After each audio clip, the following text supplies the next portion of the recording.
I think Mahomes having more players that he trusts, I think, is a big factor in all that. Like you're seeing, like, as you know, he has trust in Hollywood. He has trust in Xavier Worthy now. He has trust in Juju and DeAndre Hopkins and Travis Kelce. Like he's got a group of players that he really trusts, and like knowing that is in Justin Watson.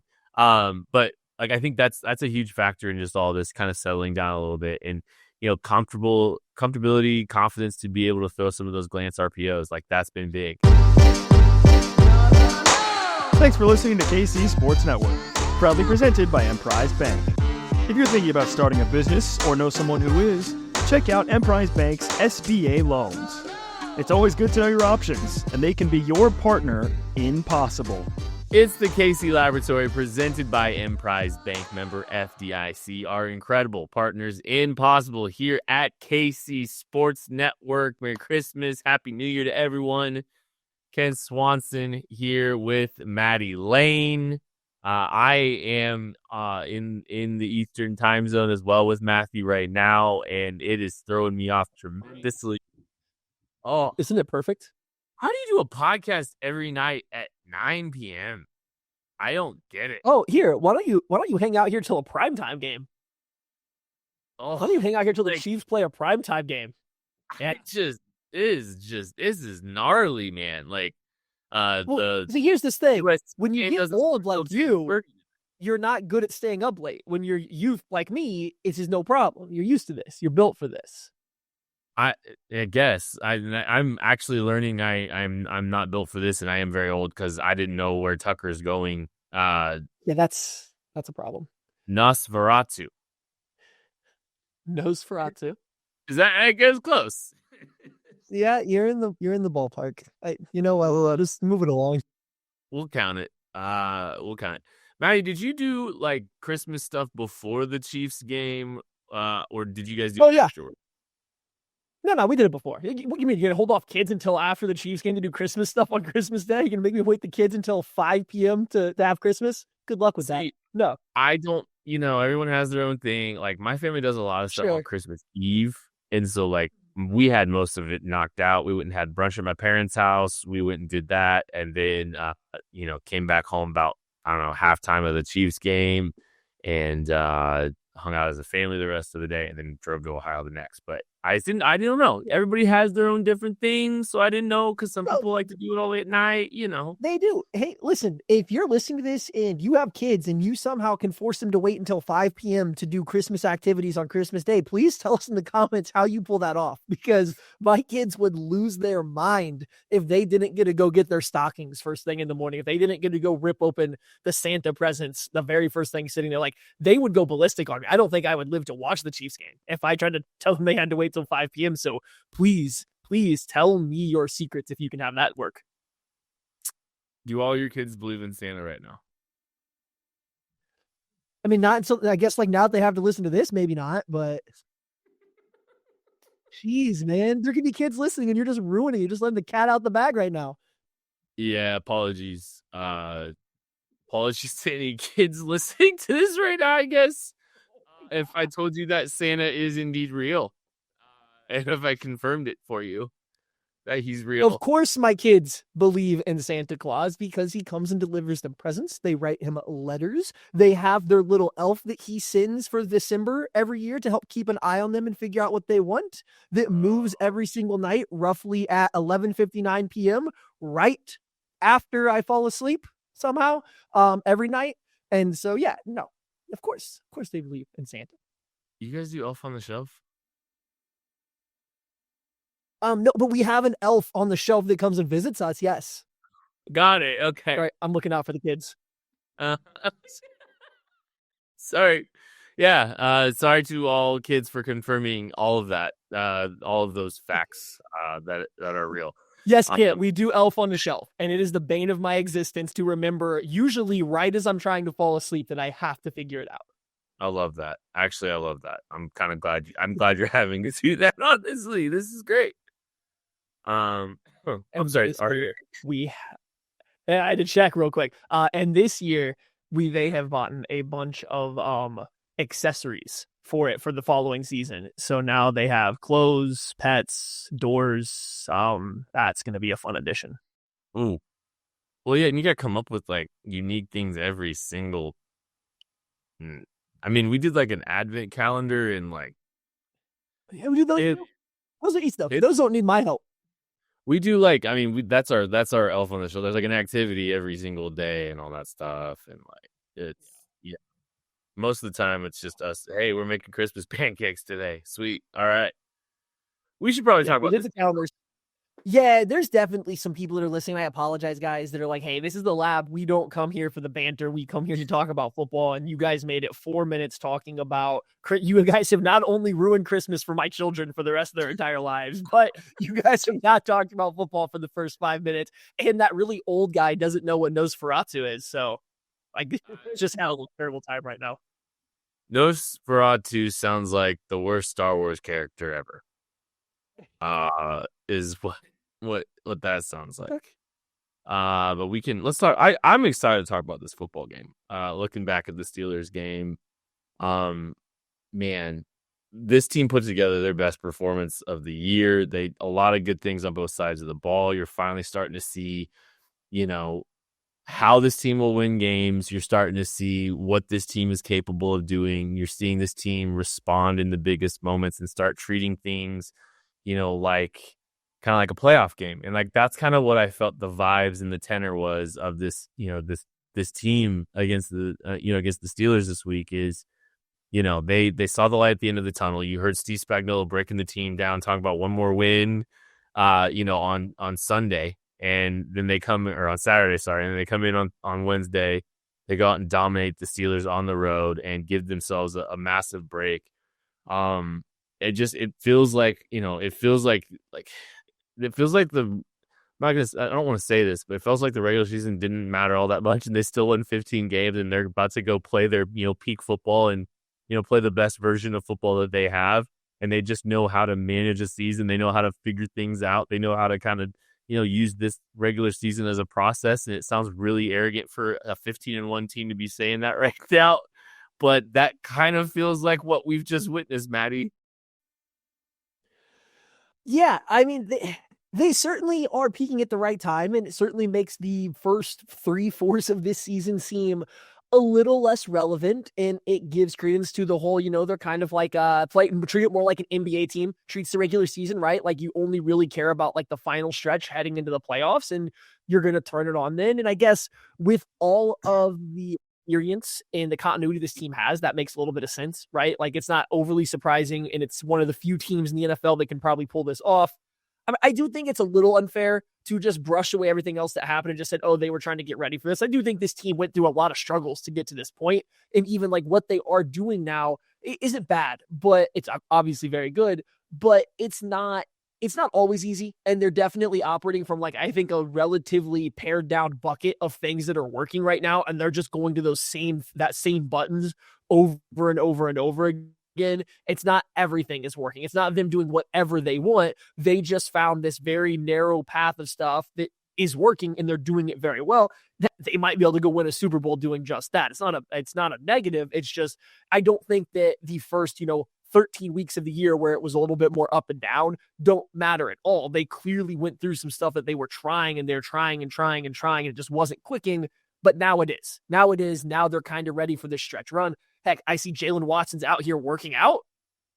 Eyes peaked mildly. So hey, she Rice back here. Like, let's just get it all. Let's just get it all out here. Why not? Like, we'll just have Rashee Rice join the mix too. Like, at this rate, like, that's kind of what it feels like, right? But yeah, no, like I don't know. I think they started to find. They started to find a formula, right? Like, I think they started to find a formula. It was it was good to see. Like, I think you're starting to see like the effects of having a Hollywood Brown. You're starting to see the Xavier Worthy coming on at the right time when you're talking specifically about like the personnel of this team. And like, I do think that there's a lot more meat on the bone for Hollywood, and honestly for DeAndre Hopkins too, right? Like, the Chiefs go out and basically, win this game with, 2 catches for 7 yards on 4 targets for DeAndre Hopkins. I'm like, hey, they gave him a chance to try to go win in the red zone and all that kind of stuff. But like, I don't know. It just feels like you're going to see a heavier dose of DeAndre Hopkins, who, by the way, struggling with an NCL injury before he was acquired by the Kansas City Chiefs. So you're talking about, Struggling with you know, punching 50-50 balls too. well, that there's that too. I just say all this to say, like, hey, 15-1, playing their ball at the right time, but also like, hey, like they've kept DeAndre Hopkins' workload pretty managed for the entirety of the year, and he's shown flashes of looking very, very good. You think about like when he first came on in that game against Tampa Bay, where he just, he looks like, I mean, he's a big factor in the reason that the team wins that football game. Like, it's there. You've seen it there. You've seen Pat throw some more trust balls to him. Maybe it's just like, we're going to manage his workload until January and just kind of hit it hard. I think DeAndre Hopkins over 50% of the snaps, during the playoffs, I think is going to happen every single game, and it probably is closer to 7. And I think you're going to see a ramp up for Hollywood Brown too.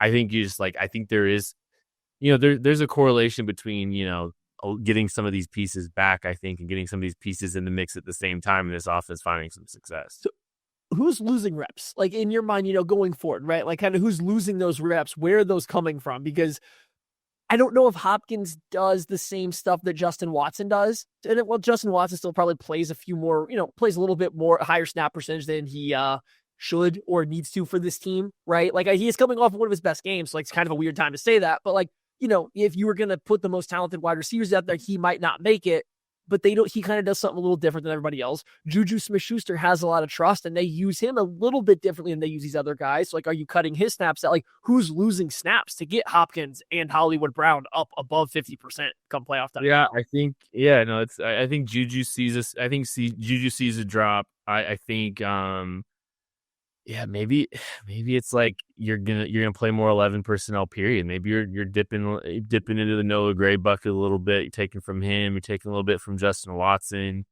Like I could see that being the case, right? Like maybe that's kind of the path to getting some of these guys involved even a little bit more. DeAndre Hopkins plays 47% of the snaps in this game. I would anticipate, hey, like let's get that up even higher. And like, I mean, he only played 25 snaps, 40%. Like he's got to see an uptick too. Like, I don't know. It's probably not just from the receivers. It's actually probably from the tight ends too. So, I can see. I mean, that's clearly where the Chiefs offense has taken like the biggest stride these past 2 weeks. The adding Hollywood Brown back to the list, letting Xavier Worthy not only get some more of, I don't want to say all the gimmick touches, but like they've been using him a little bit more as the end around guy, as the guy that lines up in the back. Like they've been getting him some of these manufactured touches, but they're also putting him into real routes as well. It's just, they get Hollywood Brown back. You're later in the year, they feel like they can give him more volume. So he's become a high volume player now. So having Hollywood Brown, the volume work for Xavier Worthy, if you can then also get DeAndre Hopkins to get closer back to kind of like the usage they had earlier in the year when they first got him, and it felt like they were trying to not force him the ball, but give him every opportunity to see what that connection was. Thinking back to like the Tampa game or some of the red zone stuff early when they first traded for him, you kind of add all those elements back in, and like this passing attack, specifically the wide receivers and Travis Kelce on top, can get real dangerous going forward. And we see that in the past 2 weeks. I mean, once again, Hollywood Brown doesn't play a ton of snaps, but gets a lot of targets in this game. Xavier Worthy, again, tons of targets. DeAndre Hopkins, Travis Kelce, they're kind of more your high leverage situation. Third downs, we need a play, and we don't have, the play drawn up for one of the speedsters doesn't get open or whatever it is, then they're going to go back to the more reliable guys. And so, yeah, I think this passing attack is on the right way. I think you see all the receivers coming together. I am intrigued to see if there is another step, and whether that's Hollywood snap counts increasing, DeAndre Hopkins, whether the snap counts increase, or it's just a return to how they used him early on, where it felt like he was actually like a weapon they were using to threaten the defense. Now he feels like a little bit more of an afterthought, and the offense is functioning, so it's not a bad thing. It just felt like early on they were putting him in spots where his physicality and route running were a weapon, especially in the red zone. They've kind of backed off it. So I'm curious to see if that comes back. But hey, offense is doing its thing right now. It's looking good. It's a lot of quick passing, but the return of the RPOs has also looked real nice. Like, I feel pretty good about it. Yeah, and we can talk more about that in a second, but just kind of looking a little bit more back on the Steelers game. I think seeing this team get 5 sacks and seeing this group kind of put together some pass rush production, without Chris Jones was such, that was big, man. Like, I think that could be a turning point for some of these guys, a big opportunity, a big moment. And you see George Karlaftis, Turk Wharton, Felix Anudike Uzama, Mike Dana all recording a sack in this game. That was awesome. Like, that was huge. And, you see, Charles Menahue gets a QB hit. Cam Jones gets a QB hit.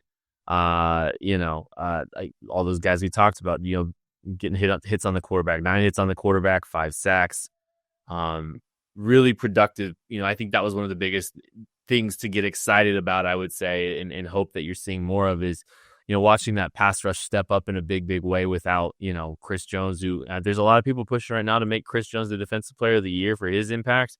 And you're talking about, all of the secondary pieces for the Chiefs pass rush coming out, putting together a performance like that, picking up their superstar who's now going to have over a month to rest.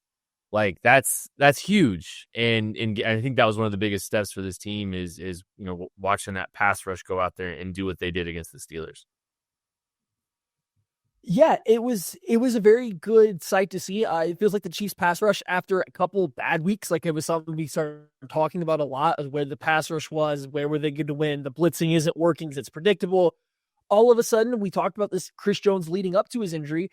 He was playing better, but the way he was playing, it seemed to change. It was a little bit less everybody else playing complementary football to Chris Jones, and more of he was starting to stay a little bit more, I don't want to say assignment sound, but starting to stay a little bit more like concrete to his area. He was getting less out of his gap. It was less about turning Chris Jones loose and more about kind of like letting everybody win. And when he was still getting his pressures, but he was occupying more space, which was allowing other guys to win. And then you lose Chris Jones when all those things seem to be going well, and you wonder how it's going to play out. And yeah, Steelers offensive line isn't good, but I mean, it was another really good performance where the Chiefs defensive line just kind of collapsed the pocket over and over and over again. You got some pressure off the side, some pressure up the middle. It was kind of coming from everywhere. And it was just, it wasn't anybody winning one at a time and allowing Russell Wilson a ton of room to escape. I do know that he scrambled for a lot on the Chiefs, but a lot of that was when you run 4 verts every, 5th play, there's going to be a lot of space in behind it for a quarterback to scramble if he gets away. And so it felt like the Chiefs kind of have an idea of what they want to do with their pass rush, how their front four, whether there's Chris Jones or not Chris Jones, need to operate to win. And it's nice when George Karlaftis or Menahue or Felix or Tershawn Warner, these other guys, can get these one-on-one wins, because when Chris Jones comes back, he's also going to add to that fire. I was trying to think about like how many of those sacks, like a lot of them, I feel like were 4-man pressures too. It felt like, I don't think it was like a ton of just blitzing. I felt like there was, I'm trying to remember how many 5-man or 5+ pressures there really were that they got sacks on. It felt like a lot of 4-man rush, but I could be wrong, but like that's at least what it felt like, or at least it felt like it was a pass rusher, winning a matchup and being able to bring down the quarterback too. Yeah, no, it was. And like getting away, I think the biggest part was getting away from the blitzing, right? Getting away from having to blitz, because like the blitz hasn't been overly successful for the Chiefs down the stretch. I think that's the biggest turnaround that I think. Yeah, he did. Well, they were identifying it a lot. They were identifying, they were trying to overload to the 3 receiver side and then drop a D tackle or a DN opposite and try to just like get Russ to hold the ball just a tick by seeing the end drop or the tackle drop, and then the overload coming to that side. And it wasn't working. Russ had to beat. Yeah, it was bad. And like it's interesting to say, like, because I don't think he was working great against the Houston Texans and CJ Stroud either, although they did finally get like the corner blitz hit home. There's a difference, right? If you're going to go tight bunches, especially on the backside, and let Spags send corners off the edge, like that's a little bit different to me than his zone pressures, like the overload stuff, doing some of the fire zone things. It's the fire zone stuff, or even like some of the man blitzes that they're running. But like when they're dropping defensive alignment out and stuff out right now, it's not working. They are routinely getting beat on plays like that. When it's just adding essentially a corner from a condensed split, that's still fine. That's not, I don't even consider that schemed up. That's just like an alert the Chiefs have. Anytime a team wants to go, especially a shady team, wants to go tight, condensed splits, especially to a single wide receiver side, that corner's coming, and teams got to be ready for it. But it's neither here nor there. The blitz isn't working at the rate it has been in the past. Do I think that'll change in the playoffs because Spags will do some, do stuff that he usually does. Sure, it'll get better, but I do think the fact that the 4-man rush can get home will help the blitz because now teams won't be planning on it. You look at a lot of it, and it's teams keeping extra guys in protection, teams calling really quick hitters when they think the Chiefs are going to blitz, catching the ball and then running after it. When you have to blitz to get pressure, teams can plan for it. If it's now 50-50, if they're going to rush 4 blitz, you don't want to keep 2 extra guys in to block if they're just going to rush 4. You don't want to call a slant on 3rd and 10 if the Chiefs are playing coverage and not sending the pressure, right? So it's just making the offenses guess a little bit more where the pressure is coming from. I do think will be big going forward. I do like that the pass rush once again showed those kind of like the teeth that have been making them a little bit more dangerous lately. Well, I think, we're getting ready to turn the page on this game, and honestly, we're turning the page on the regular season. So we're going to talk a little bit about what we think this team's been doing well on both sides of the ball heading into the postseason, and look a little bit about the outlook of the AFC right after this. Shop Chiefs tickets and more with no fees. Plus, save big with code KCSN at ticketsforless.com, the official ticket provider of KC Sports Network. Yeah, we're done with the regular season, essentially, Maddie. We're not expecting the Chiefs starters to be playing in Week 18 of this season. And even if they do, there's not a ton of takeaways I think you're really going to get. I don't think they're going to be showing a ton. You might be able, there's only a few real storylines you might be getting out of Week 18 if this team does play some of their starters. You're probably, maybe it's like a look at DJ Humphries or some of that kind of stuff. But, honestly, I don't know how much we're going to be able to glean from Week 18 if this team does play. And so, there's a body of work here, and we've seen this team kind of peaking at the right time. You're seeing the DVOA stuff kind of coming out too, showing how, this team is really their best DVOA games were first game of the season, fresh out of training camp, right after the bye, and then they've just kind of been on this slow, steady ascent the last 3 weeks too, which is that tells the story of what this season has kind of been. Is all right, coming out of the bye, good things.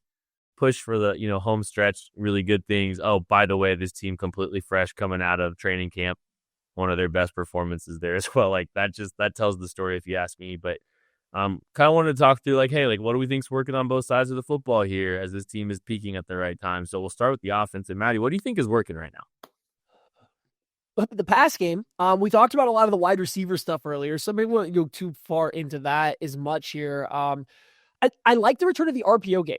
I think the Chiefs' run game is starting to stall out a little bit, and I think a lot of that has been the offensive line shuffling has played a role. I also think a fair amount of the teams the Chiefs have played recently have been more willing to live with just a single high safety, and that adds another guy kind of to the box. So that also plays a role, but I do think that the run game has been struggling. So in effort to kind of alleviate that, because last year the Chiefs run game was really bad. It wasn't efficient whatsoever. It was all kind of the passing game, and we saw the struggles with that throughout the year with inconsistent pass catching group. This year, the pass catchers are playing better, but in order to get the run game not back on track, but to get, run plays working, they're using a lot more Xavier Worthy on these behind the line of scrimmage, little pop passes, end around, stuff like that, getting the ball out to him on essentially de facto run plays. Yeah, or he's a run game factor right now. That's a big piece of why he's having he's been in the run game. Mm-hmm. And they've brought back some of the RPOs, very specifically this little slant bubble RPO. And I really like the slant bubble even more than slant flat is a pretty common one where your slot receiver is going to actually kind of run upfield then out to the flat, just like a normal little flat route. I like it when they pull the bubble though, the way they've been doing it out of it, because I think it just almost gives a little bit more space for Mahomes to manipulate. And he being the great player that he is with the very Gumby-like arm, he can almost start the throwing motion when still be able to throw the ball to either player, right? He can still throw the bubble or the slant kind of from the same starting position, when he begins to throw, so he can kind of read it out farther. I think we saw that in this game. I believe it was the slant to Juju where I almost think he was going to throw the bubble, and at the last second, he changed and throws the slant. So I just like bringing some of the RPO stuff back to this offense because they hadn't been doing it as much this year. They had backed off of it over the past couple of years, and I think in effort to just be a more true, here's our run game, here's our pass game. We'll make it look the same pre-snap, but they're different. Now they're kind of blending it back together, and I think that's just a way that they're getting a more impact out of a run game that has struggled lately compared to earlier in the year. Some of that might, honestly, some of the run game struggles, I think you can attribute to Caliendo-Tooney combination probably a little bit, just having Caliendo back into the mix. And Tooney's been awesome. Tooney's also had some struggles out there from time to time too, dealing with length and being able to close off the backside of some of these plays because he's playing with limited length. But I'm not, they found a functioning offense with him, and I'm not saying that I'm dissatisfied with what we've seen. I'm just saying, there are some downsides to what we've seen so far with the current offensive mix, and I think they have sacrificed some run success because of it. But yeah, they've definitely introduced the RPO the last couple weeks. Like I think they hit a glance RPO against the Texans, if I'm remembering correctly, too. And like so they're starting to get some of that involved a little bit more. I think Mahomes having more players that he trusts, I think, is a big factor in all that. Like you're seeing, like, as he has trust in Hollywood, he has trust in Xavier Worthy now, he has trust in Juju and DeAndre Hopkins and Travis Kelce. Like he's got a group of players that he really trusts, and like knowing that is in Justin Watson. But like I think that's a huge factor in just all this kind of settling down a little bit, and comfortability, confidence to be able to throw some of those glance RPOs. Like that's been big. One of the things I kind of noticed too, like if you watch how he was, playing those, Mahomes specifically playing those RPOs, there are no step plays for him. Like he's basically he's going through his read, but he's not stepping really. He's just kind of, he's distributing it just kind of from his base right where he's at, and just kind of pulling and flicking it out there and getting the ball distributed. Like that's looked really good. Like he's just kind of, I don't know if that's to help alleviate, a little bit of stress from the ankle and a little bit of stress on the offensive line. But like that stuff kind of gets introduced, I think, a little bit more as this team's trying to, patchwork the offensive line and kicking Tooney out there. Do you think the quick pass game is sustainable for this team? Like, do you think this is a formula for them to win the Super Bowl and win 3 games? Or do you think teams are going to be better about taking some of this stuff away? So I would do what I was talking about. I just was looking at the RPO stats. And so Pro Football Reference kind of keeps what they think are RPOs. And so, I mean, like, grain of salt. I don't know how accurate this is, right? But they are the same company keeping it for every year.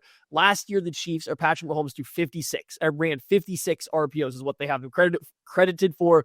This year, it's at 75, which is going to be still down from, the 197, 91 the 3 years prior, but 75 is a pretty big jump up from last year. And I feel like if you were to go really look at game by game, it would probably break down pretty similarly to being a little bit more backloaded heavy. And I think a big part of it is kind of what you said, getting trust. Something they didn't have last year was trust in these wide receivers, especially over the middle of the field and things like that. So yeah, I do think that plays a part. I like that they're getting into it.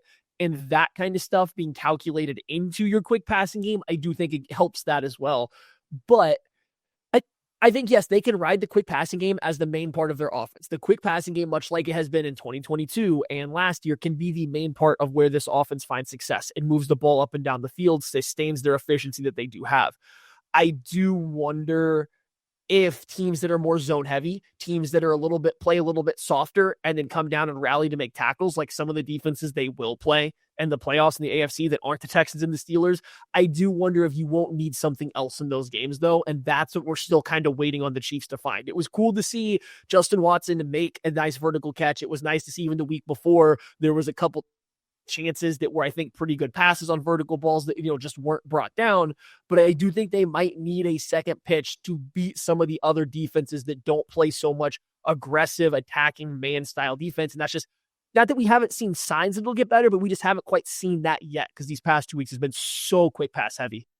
Yeah, I mean, it's been a stark difference. Like, and that's what's been so interesting to me is like it has been stark, and I think there's a lot of reasons for that. And I'm just fascinated to see if teams are better at taking some of the quick passing game away, how that, translates to what this offense is able to do. Does it diminish some of the results that we've seen on the offensive line with the current group?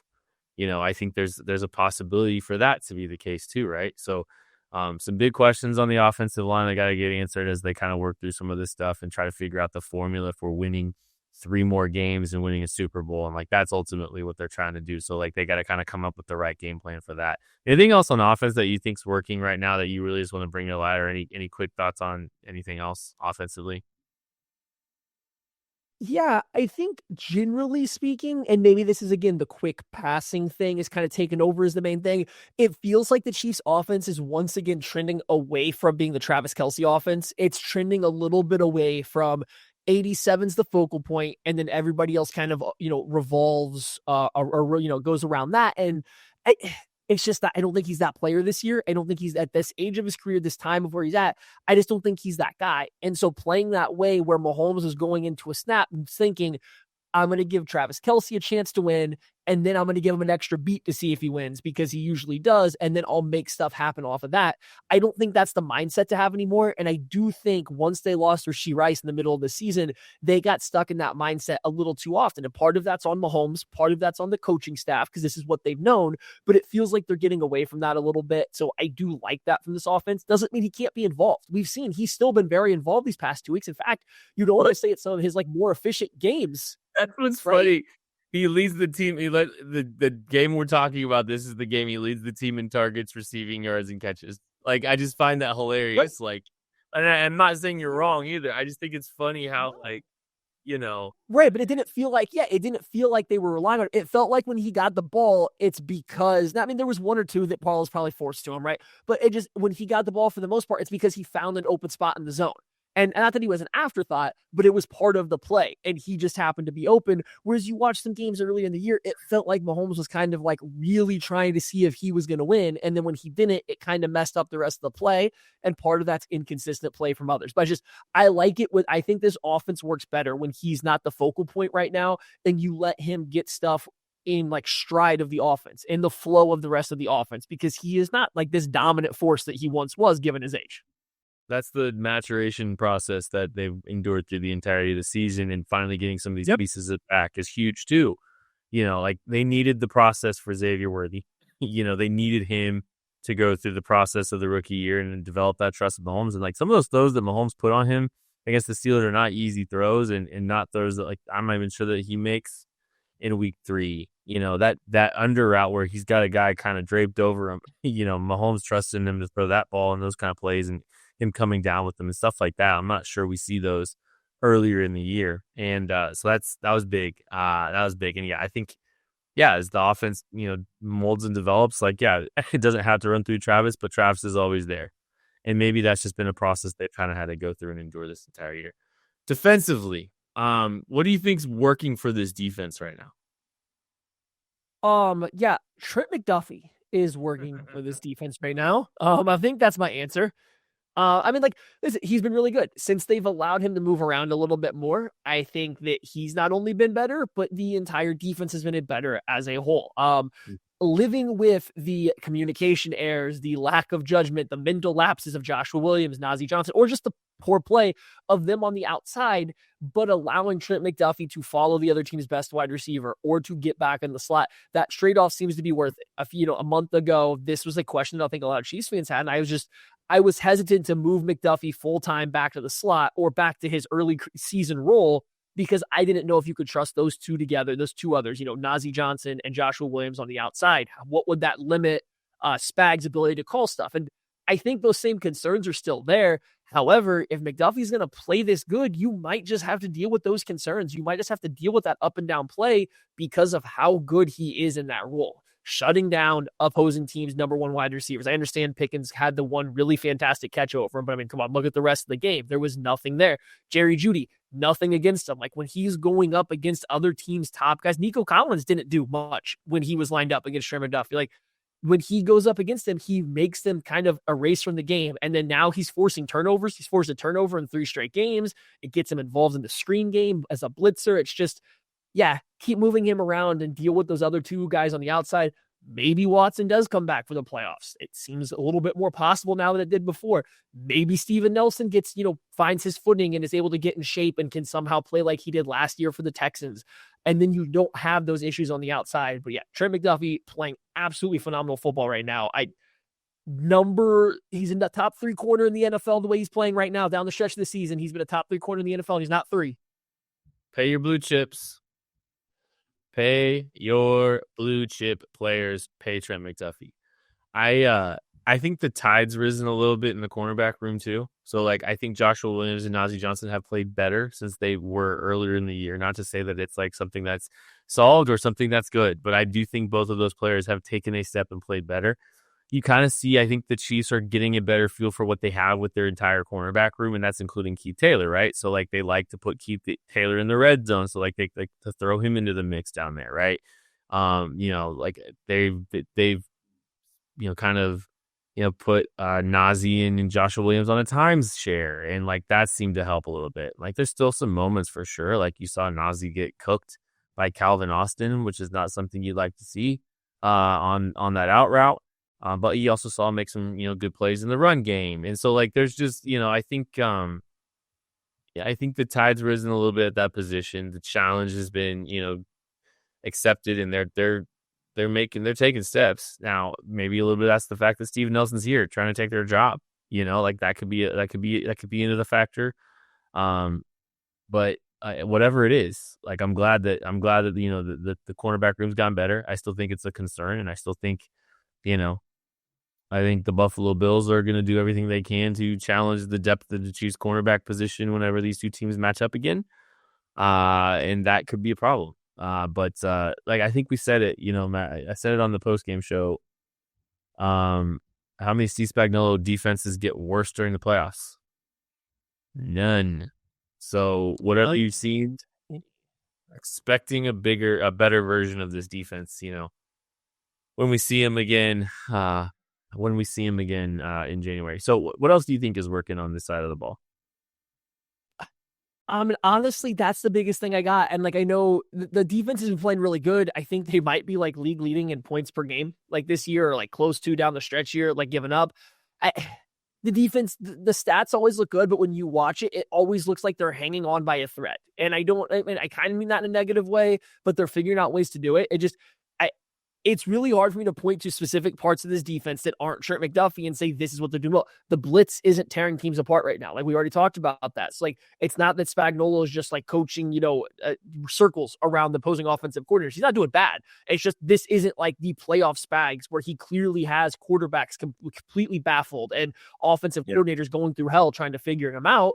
Teams have done a pretty good job moving the ball. We've seen teams, especially these past few weeks, have a lot of success on third and longs. We've seen the Steelers, and it was a little bit of garbage time and a couple explosive runs, but we found a Seattle team that did run the ball well against them, right? It's hard to pick out things this defense is doing exceptionally well, other than having two great blue chip players in Trent McDuffie and Chris Jones. I still think they're relatively assignment sound. I do think as you lost guys throughout the season, especially like in the secondary, you started to have some ebbs and flows with some of that assignment soundness, but the front seven assignment sound guys, they all do their job kind of consistently. And that's why you do see solid run defense week in and week out. That's why you do see some of these shorter passes, guys rally to them and tackle them quickly and early because everybody kind of knows what they're supposed to do. It's just a very well-coached team with a good scheme that has enough blue chips that make things go is kind of like what this defense has been, I think, going towards this playoff push. Yeah, I think that like we talked about earlier, I think the pass rush is trending in the right direction. And I do think that they're going to find the right kind of right tone. I think it's the right mix of like letting Chris do his thing, but also like playing within the scheme and disrupting from the scheme. Like that the best version of Chris Jones has been the one that's done that and made his entire team better. And so I think that's the version you're about to get in the playoffs. And like he's going to have a good rest period. We anticipate, right? We anticipate he's going to have a good rest period. We wanted to talk a little bit just about some of these Week 17 games that are still left, right? Because, Can I ask you one quick question before we do? Yeah, sure. Hopefully I can this before. Oh, Tucker already made. That's okay. That's fine. Oh, Christian Roland Wallace played a lot of slot reps in this game, like 42 snaps from the slot this week. He played in the slot against the Houston Texans. The coverage seems to be going a little bit better. We already said it. We like McDuffie moving around. Yeah. When Shamari Connor is available to come back, what do you want the slot defender rotation to look like? Like, how do you want that to look? Yeah. I think Christian Roland Wallace needs to see more opportunities. Like, I think he's earned enough to see more opportunities. And I'm not going to go out and say like, hey, we're giving up on Shamari Connor cold turkey because like I don't think that's what the coaching staff's going to do, right? But I'd like to see Shamari Connor introduced back into that, into that mix a little bit more for the playoff stretch. Now you could see. I wouldn't be stunned to see the Chiefs leaning more on the veteran, a guy that's played a little bit more in Connor than Roland Wallace, and like in some of the decision making. Same could be said about Najee Johnson versus Joshua Williams. Same could be said about the safety rotation with Jaden Hicks. We'll see if they lean too far on the rookies, but I think Christian Roland Wallace has played well, and like I have noticed like the absence of Shamari Connor has seen the coverage improve. noticeably. I want to chalk that up the majority to Trent McDuffie getting more reps in the slot. But if you go look, Christian Roland Wallace plays in the slot more than Trent McDuffie. He has more coverage snaps out of the slot. I think there's high leverage situations that Trent obviously goes in there and stuff, or certain looks. But I mean, Roland Wallace is the guy that is getting the predominant slot coverage reps. And I'm with you. It seems like slot wide receivers the past 2 weeks haven't been quite the dominant factor that they were before. And it's just, it's something worth noting, right? I think it's worth noting. Well, even just like kind of looking at like one of the plays, I thought that they were, it was an out route, but it was actually just Najee Johnson giving it up from a condensed split on Calvin Austin, from Calvin Austin. So, Bad rep. It was real bad. It was real bad. When we're looking at just, we kind of wanted to look a little bit at just some of these games that are coming up this week and Saturday. If you're listening to this on Saturday, there's some big games that kind of have some big implications for, the playoff outlook, and specifically with the AFC West. Chargers win against the New England Patriots on the road they're in. I mean, that's a pretty simple opportunity for them. The big one, also though, Broncos-Bengals. The Broncos can basically eliminate the Bengals and I think lock up their playoff spot too if they go and take care of business against the Cincinnati Bengals. Both AFC West teams are winning in. Bengals are going to need a lot of help. Yep. But both AFC West teams, not the non-Raiders teams, winning in this week on Saturday. Yeah. So it starts Saturday at noon Central Time, 1 Eastern. The Chargers need to beat the Patriots. If they lose to the Patriots, they can still get in. They just can't lose out. As long as they win one of their next two, I believe they are in. I guess it could get a little dicey. I can't speak to that for certain. If they win one of their next two, if they win. They could actually, if the Colts in Miami loses this week, they could also be in. So they got the Chargers and Broncos are practically in. They have to win one of their next two. The Broncos is a little dicier because of the Bengals, right? If the Bengals beat them and then the Broncos beat the Chiefs, I believe it can still, or do the Broncos have to lose out? See, I haven't done enough playing around with the simulator to do this podcast right now. I think if the Broncos lose out, they're out. No, they are. No, I was just running. If either the Broncos or the Chargers, both, they have to lose their next two games to give anyone a chance to get in. Pretty much. Yeah. So it starts at 1. Right? We'll know by the end of Saturday if the AFC is essentially locked up. I mean, there might be some seeding battling going on between the Steelers and the Broncos and the Chargers, right? For the wild card seedings. But for the most part, things are locked in if the Chargers and the Broncos win on Saturday. If either one of them lose, especially, like I said, the Broncos, because they are playing one of the teams chasing them and the Fraud Goals, then things start to get a little dicier down the stretch, and we'll have to see how that plays out. But Saturday, big game for, I guess not really for Chiefs fans because it doesn't matter. No, but it's still just a, big game or big Saturday for Chiefs.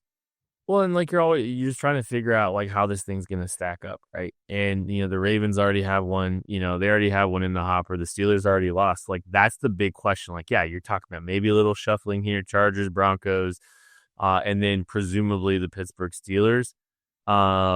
Even though, technically, I think the Steelers and Ravens can still flip.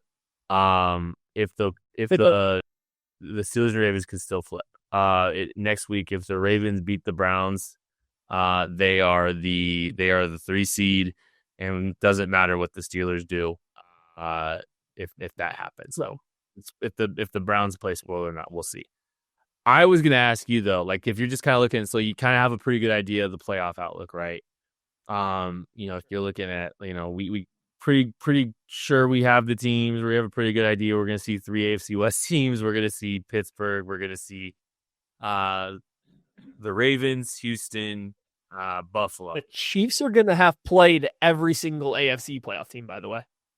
Yes, if that holds, I believe. And actually, I think there's not very many scenarios. There's not very many scenarios where they haven't played the entire. The Colts or the Dolphins. Yeah, the Colts or the Dolphins are the only chance for a team to get it they haven't played, and those two seem to be the least likely, just because they just straight up at least the Bengals can make the Broncos lose one of their 2 games. The Colts and the Dolphins have no power in this whatsoever. Yep. So, and they're 6-1 against them, by the way.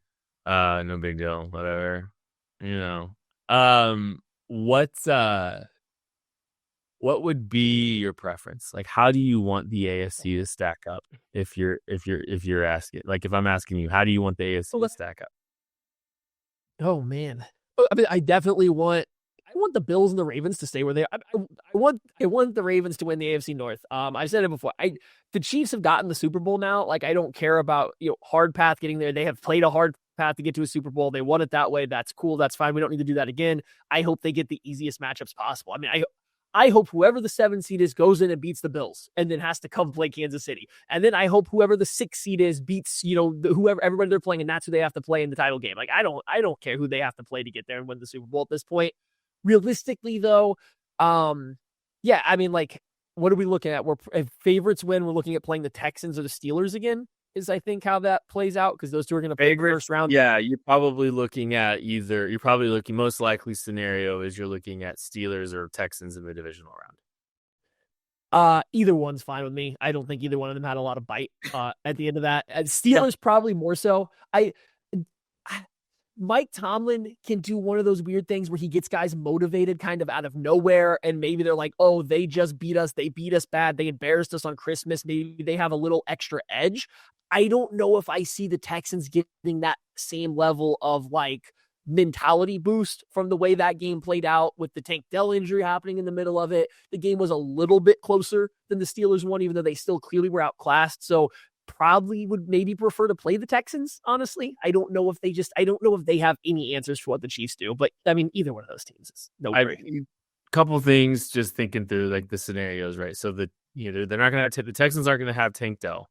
Texans are going to get to rest their starters though in this game, I believe. In week, they're going to have Deontay Johnson though, so yeah, there's that, but they're going to be able to bench starters and rest players in week 18. So like, I know it doesn't matter as much for the divisional round because they still got to score 0 points in a game, offensive points. Like, they might have 2.5 weeks. They might have a 2.5 week break before the wild card round. Like, they might be on some serious rest in that wild card matchup if that happens.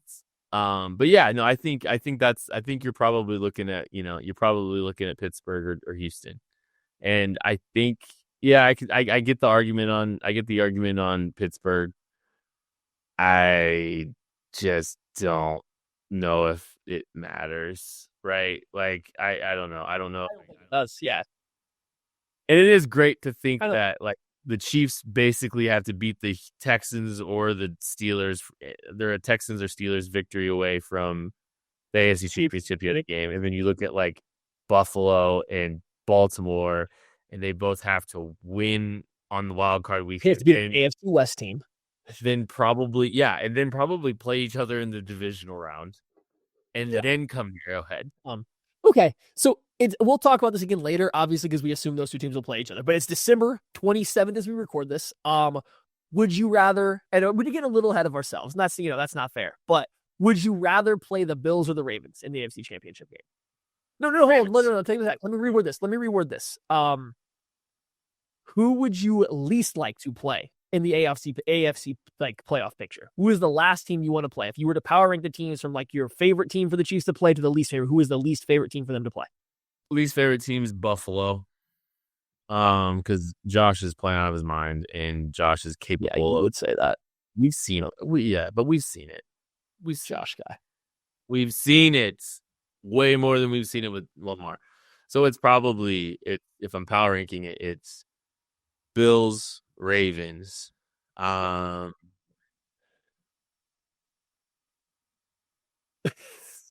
Am I crazy for saying that I think that the Chargers might be the next team that like I would least like to play? I could see it.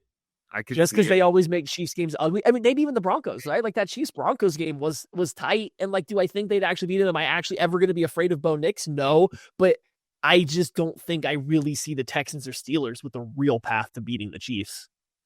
I'll hear the Chargers argument. I'll hear it over what the current version of the Texans is. Mm-hmm. It's tough. I think they have a better record. As of right now, you're onto something. I think the Chargers are sneakier than you want to appreciate. I think it's just the idea of them having, The only way that happens, I think, is the Chiefs are basically the Chiefs might be avoiding both of the. There's a chance they're. Well, I guess they could play. I guess that's they would have to have upset the Bills or the.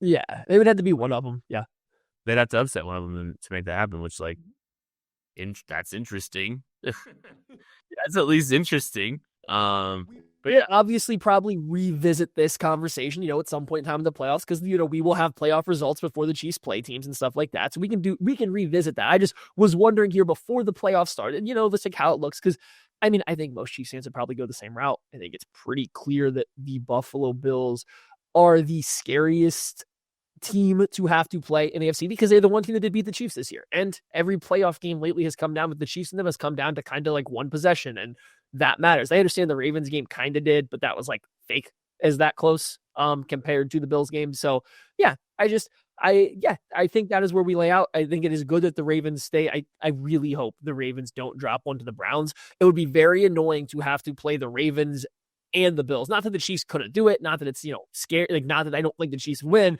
but it would be much more annoying that the Ravens lose to the Browns in week 18 and then the Chiefs have to play them and then the Bills versus getting to play any of these other teams we've talked about. And then the Bills were.